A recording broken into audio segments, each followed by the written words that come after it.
வியோனக்ஸ் நேயர்களுக்கு வணக்கம். It's me DK. Right. இன்னும் கொஞ்ச நாள்ல இண்டிபெண்டன்ஸ் டே வரப்போகுது. அதாவது நம்மளுடைய சுதந்திர தினம். அப்போ நம்ம ரெடியா இருக்கோமா? ரெடியா இருக்கோம் தான் நினைக்கிறோம். சரி. India is not a word, it's an emotion. அதெல்லாம் இருக்கட்டும். இந்தியாவை பத்தி நமக்கு எந்த அளவுக்கு தெரியும்? பல நாடுகள்ல சிட்டிசன்ஷிப் டெஸ்ட், அதாவது குடியுரிமை தேர்வுன்னு ஒண்ணு இருக்கு. அது எதுக்கு அப்படின்னா, அந்த நாட்டுக்கு நீ குடிமகனா இருக்கணும் அப்படின்னா நீ சில டெஸ்ட் எடுத்துக்கணும். அந்த டெஸ்ட்டுக்கு சிலபஸ் என்ன சார் இருக்கும் அப்படின்னா, அந்த நாட்டுடைய அரசியலமைப்பு சட்டம், அந்த நாட்டுடைய வரலாறு, அந்த நாட்டுடைய சின்னங்கள், இதை பத்தி தான் இருக்கும். ஸோ நம்ம ஸ்கூல்ல எல்லாமே படிச்சது தான் இது எல்லாமே. ஆனா இது எல்லாருக்கும் தெரியுமா? உன் கூட இருக்கவங்களுக்கு தெரியுமா? உனக்கு தெரியுமா? முதல்ல அதை செக் பண்ணிக்கலாமா? ரெண்டு கேள்வி. அதுக்கப்புறம் நம்ம இந்த வீடியோக்குள்ள போலாம். நம்ம இந்திய நாட்டின் தேசிய மொழி எது? நம்ம இந்திய நாட்டின் தேசிய விளையாட்டு எது? இந்த ரெண்டு கேள்விதான். உடனே 10ல 9 பேர் சொல்லுவீங்க ஹிந்தின்னும், 10ல 8 பேர் ஹாக்கின்னு சொல்லியிருப்பீங்க. எல்லாம் ரைட்டா? அதை பத்தி இந்த வீடியோ பார்க்கலாமா? இதுக்கே நேரம் கான்ட்ரவர்சி ஆரம்பிச்சிருக்கோம்.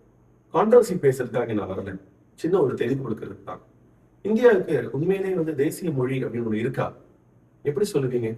வேற்றுமையில் ஒற்றுமை காண்பதுதான் நம்ம நாடு. அப்போ அது எப்படி ஒரு மொழியை நீங்க தேசிய மொழின்னு சொல்லுவீங்க?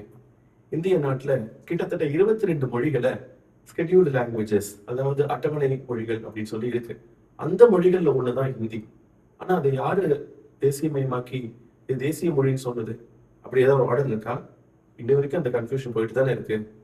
ரைட். அதை பத்தி நான் அதிகமா பேச விரும்பல. அடுத்து, இந்தியாவின் தேசிய விளையாட்டு. பல பேர் கிரிக்கெட்டு, பல பேர் ஹாக்கி, பல பேர் கபடி, இப்படி எக்கச்சக்கமா நம்ம நம்பிட்டு இருக்கோம். உண்மையிலே அப்படி இருக்கா?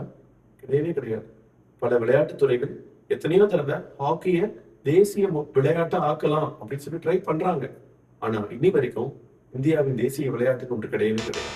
பட் இருந்தாலும் பெரும்பாலானவர்களால நம்பப்படுற ஒரே ஒரு விஷயம் என்னன்னா, இந்தியாவின் தேசிய மொழி ஹிந்தின்னும், இந்தியாவின் தேசிய விளையாட்டு ஹாக்கின்னும். இது எந்த அளவுக்கு உண்மைன்னு எனக்கு தெரியாது. பெரும்பாலானவர்கள் நம்பிக்கைன்றதுக்காக அதை ஒத்துக்கணும்னு அவசியமும் கிடையாது.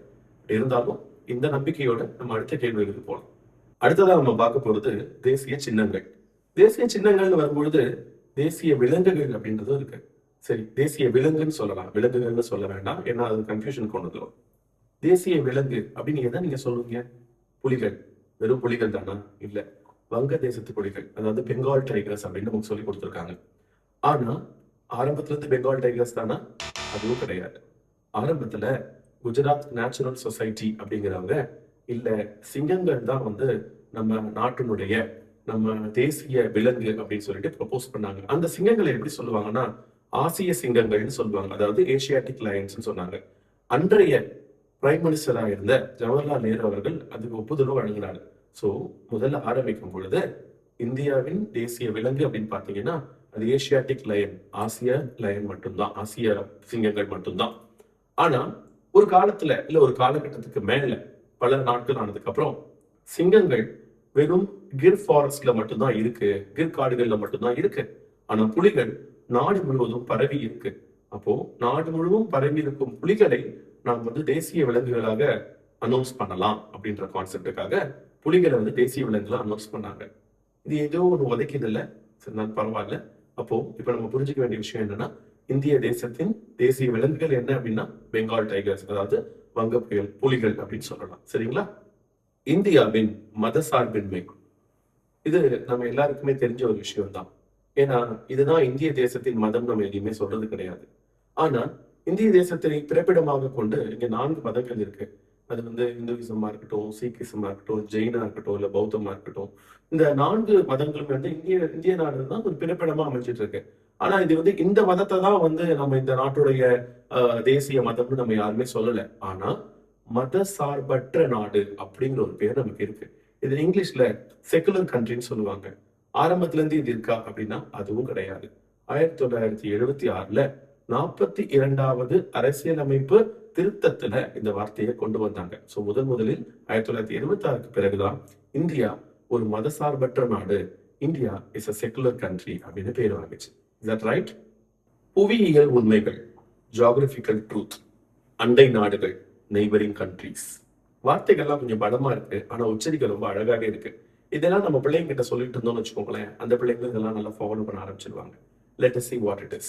ஓகே, இந்தியாவுடைய நெய்பரிங் கண்ட்ரிஸ், அதாவது அண்டை நாடுகள் நம்ம எதை சொல்றோம், அண்ட் எதோட கண்ட்ரிஸோட அவங்க எல்லைகளை ஷேர் பண்றாங்க, அந்த பார்டர்ஸை ஷேர் பண்றாங்க அப்படிங்கிறது பார்க்கலாம்.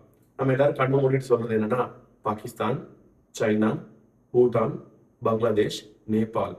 என்னது நேபாள் வேற கண்ட்ரியா அப்படி கேள்வி கேட்கறதுக்கு நிறைய பேர் இருக்காங்க. பட் அதெல்லாம் உண்மைதான். சரி, அதெல்லாம் நம்ம சொல்லி கொடுத்துடலாம். ரைட், இந்த 5 மட்டும் தானா, வேற யாருமே கிடையாது அப்படின்னுட்டு நம்ம நிறைய விஷயம் மறந்து போயிடுறோம். இந்த 5 பேரும் நில வழி, நில வழிகள்ல அந்த எல்லைகளை ஷேர் பண்றாங்க. ஆனா நீர் வழிகள்ல, கடல் வழிகள்ல ஸ்ரீலங்கா, மால்டிவ்ஸ் இதெல்லாம் நம்மளுடைய அண்டை நாடுகளா இருக்கு. இதெல்லாம் நம்ம கத்துக்கணும் முதல்ல. அதுக்கப்புறம் நம்மளுடைய சந்ததியினருக்கு கற்றுக் கொடுத்தாகணும். அப்பதான் இந்த குடியுரிமை தேர்வுன்னு ஒண்ணு நமக்கு வச்சாங்கன்னா நம்ம எல்லாரும் பாஸ் ஆக முடியும். நம்ம நாட்டினுடைய மிக நீளமான சர்வதேச எல்லை எந்த பக்கம் உள்ளது சார்? இப்படிலாம் ஒரு கொஸ்டின் இருக்குன்னு எங்களுக்கு தெரியாது சார். எனக்குமே தெரியாது இந்த வீடியோக்காக ப்ரிப்பேர் பண்ற வரைக்கும். பட் இருந்தாலும் நம்ம எல்லாம் தெரிஞ்சுக்கணும். சரிங்களா?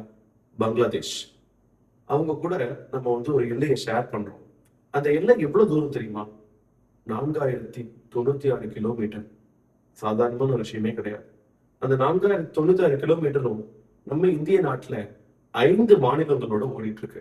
அந்த 5 மாநிலங்கள் என்ன அப்படின்னு சொல்லிட்டு நம்ம உற்று நோக்கி நம்மளுடைய வரலாற்று புத்தகங்களுடைய எல்லாம் தேடி பார்த்தோம். வரலாற்று புத்தகம் சொல்றதை விட நம்மளுடைய புவியியல் புத்தகங்களை திறந்து பார்த்தோம் அப்படின்னா அழகா சொல்லலாம். மேற்கு வங்காளம், அசாம், மிசோரம், திரிபுரா மற்றும் எங்கேயோ ஒன்று கேள்விப்பட்டிருக்கோமே, மேகாலயா. இந்த எல்லா 5 மாநிலங்களுடைய அந்த எல்லைகளை படர்ந்து கிட்டத்தட்ட 4096 கிலோமீட்டர்ஸுக்கு நம்மளுடைய அந்த சர்வதேச எல்லை நீண்டு போயிருக்கு நம்மளுடைய அண்டை நாடான பங்களாதேஷோட. இந்திய எல்லை பிரிவுகள் இதை பத்தி நம்ம எவ்வளவு பேசினாலும் ஒரு முக்கியமான செக்மெண்ட்டை பத்தி நம்ம பேசல அப்படின்னா அது பூர்த்தி ஆகாது. Yes, India Pakistan. சாதாரணமா கிரிக்கெட் மேட்ச் போகும்போது கூட வேற எந்த கண்ட்ரி கூட இந்தியா கேம் விளையாண்டாலும் அது மேட்ச் தான். ஆனா பாகிஸ்தான் கூட விளையாண்டா மட்டும் அது வார். நேத்து பிறந்த பையன் இன்னைக்கு சினிமா, இன்னைக்கு கிரிக்கெட் மேட்ச் பார்த்தா கூட அது வார்ன்ற எண்ணத்தோட தான் பாக்குறான். ஏன்? It is in their blood. Yes, India பாகிஸ்தானுடைய பைஃபர்கேஷன், அந்த பிரிவினை என்பது அவ்வளவு முக்கியமான ஒரு ஒண்ணா? ஆமா. 1947ஆம் ஆண்டு ஆகஸ்ட் மாதம் 15ஆம் தேதி இந்தியா சுதந்திரம் அடைஞ்சிச்சுன்னு எல்லாரும் சொல்றோம். எஸ், ஆனா 2 நாள் கழிச்சு என்னாச்சு? இந்தியாவும் பாகிஸ்தானும் தனித்தனி நாடுகளாக அதிகாரப்பூர்வமாக அறிவிக்கப்பட்டது. அப்ப என்ன நடந்தது தெரியுமா? அதுக்கு பின்னாடி என்ன நடந்தது? கிட்டத்தட்ட 1.5 கோடி மக்கள், 1.5 கோடி மக்கள் தங்கள் இடத்தை விட்டு, வீட்டை விட்டு, தங்களுடைய உறவினர்களாக நினைத்திருந்த அக்கம் பக்கத்தினரை விட்டு புலம்பெயர்ந்தனர், இடம்பெயர்ந்தனர். அது அவ்வளவு ஸ்மூத்தா ஒன்றும் முடியல. There are some records which says that 3 to 5 லட்சம் உயிர்கள் போனது அப்படின்னு சொல்றாங்க. சில ரெக்கார்ட் சொல்றது கிட்டத்தட்ட 20 லட்சம் உயிர்கள் நாசமானது இந்த பிரிவினையின் சமயத்துல, அந்த கலவரத்தின் சமயத்துலன்னு சொல்றாங்க. அதனுடைய இம்ப்ளிகேஷன்ஸ் என்னன்னு பாத்தீங்கன்னா, இன்னி வரைக்கும் பாகிஸ்தான் அப்படின்னு சொன்னாலே இங்க இருக்கிற பல பேருக்கு கோபம் வர்றதும், இந்தியா அப்படின்னு சொன்னா அங்க இருக்கிற பல பேருக்கு வெறுப்பு வர்றதுமா இருக்கு. அது இன்னும் ஏன் தெரியல. அது சைக்கலாஜிக்கல் ஃபேக்டர்னு கூட சொல்லலாம். சர் சிரில் ராட்க்ளிஃப், இந்த பேர் எங்க கேள்விப்பட்டிருப்போமா? மேபி 10ல் ஒருத்தருக்கு எங்கேயோ கேள்விப்பட்ட மாதிரி இருக்குன்னு சொல்லலாம். 20ல் இருக்கக்கூடிய ஒருத்தர் எனக்கு இதை தெரியும், நான் எங்கேயோ படிச்சிருக்கேன்னு சொல்லலாம். யாரா இருக்கலாம்? எஸ், இந்தியா பாகிஸ்தான் எல்லையை பிரிச்சாங்க. பிரிக்கும் போது ஒரு பிரிட்டிஷ் ஆபீசரை நியமிச்சாங்க. அவர் இதுக்கு முன்னாடி இந்தியாவுக்கு வந்ததே கிடையாது. இந்தியாவில என்ன இருக்குன்னு தெரியாது, பாகிஸ்தான் என்ன இருக்குன்னு தெரியாது, இங்க நடக்கக்கூடிய கலவரம் என்னன்றது தெரியாது, இங்க இருக்கிற மக்கள் ஜனத்தொகை என்னன்றது தெரியாது. ஆனா அவர் உள்ள 1 மாசத்துக்குள்ள கொடுத்துக்கப்பட்டிருக்க டாஸ்க் என்னன்னு பாத்தீங்கன்னா, இந்தியாவுக்கும் பாகிஸ்தானுக்கும் ஒரு பவுண்டரி லே பண்ணணும். ஸோ அந்த பவுண்டரியை லே பண்ணவர், அந்த எல்லையை வரையறுத்தவர் பாத்தீங்கன்னா சிரில் ராட்க்ளிஃப் தான். அதனால்தான் அந்த எல்லையை இன்னுமே ராட்க்ளிஃப் லைன் அப்படின்னு சொல்றாங்க. இது ஒரு உண்மையான புதுமையான தகவல் இல்லையா? ரைட்.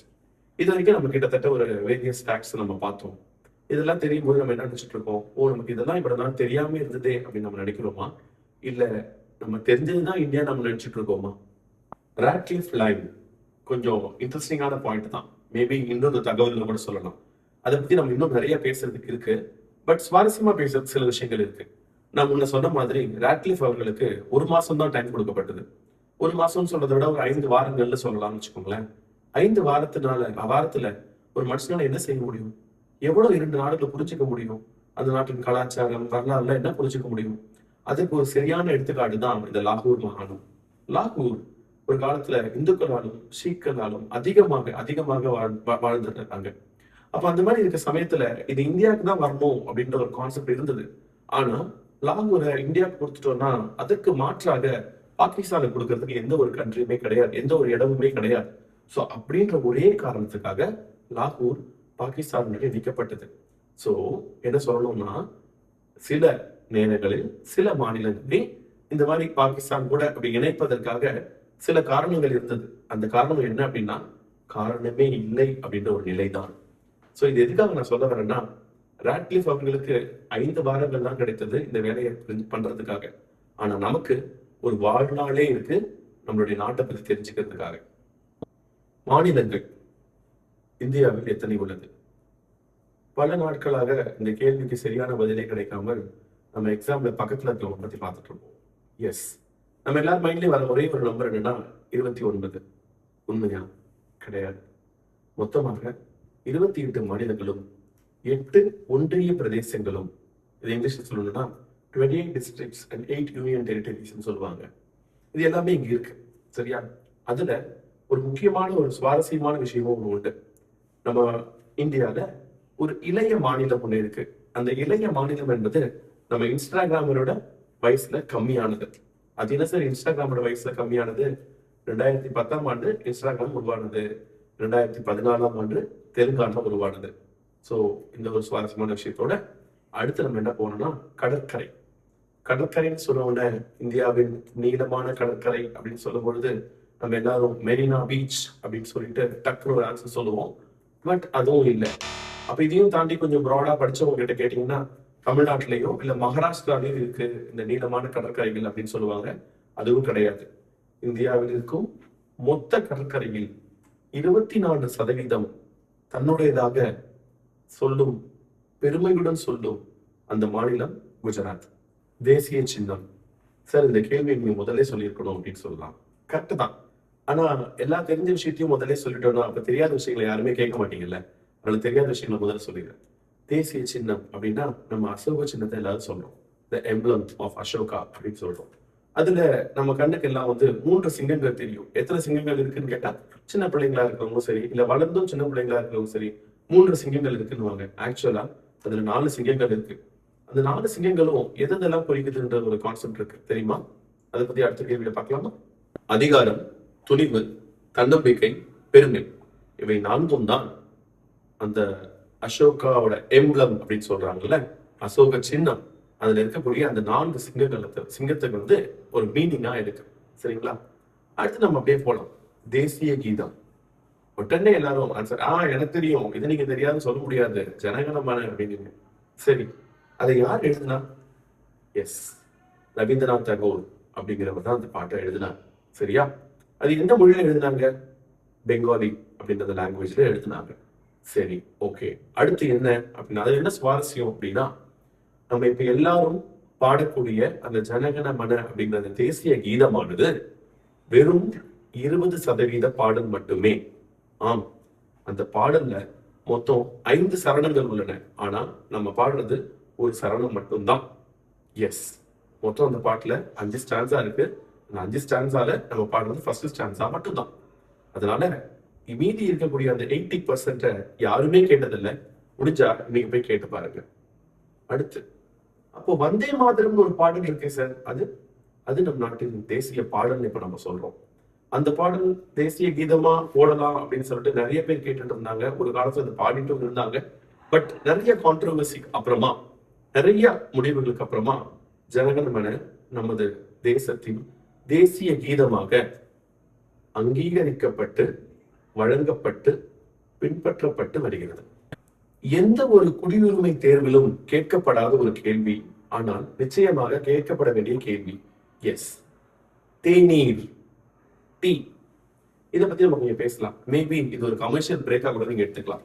எஸ், இதனால இது கேட்கிறேன், தேநீர் உண்மையிலேயே ஒரு இந்தியாவின் பானமா இல்ல ஒரு தேசத்தின் பானமா? கிடையவே கிடையாது.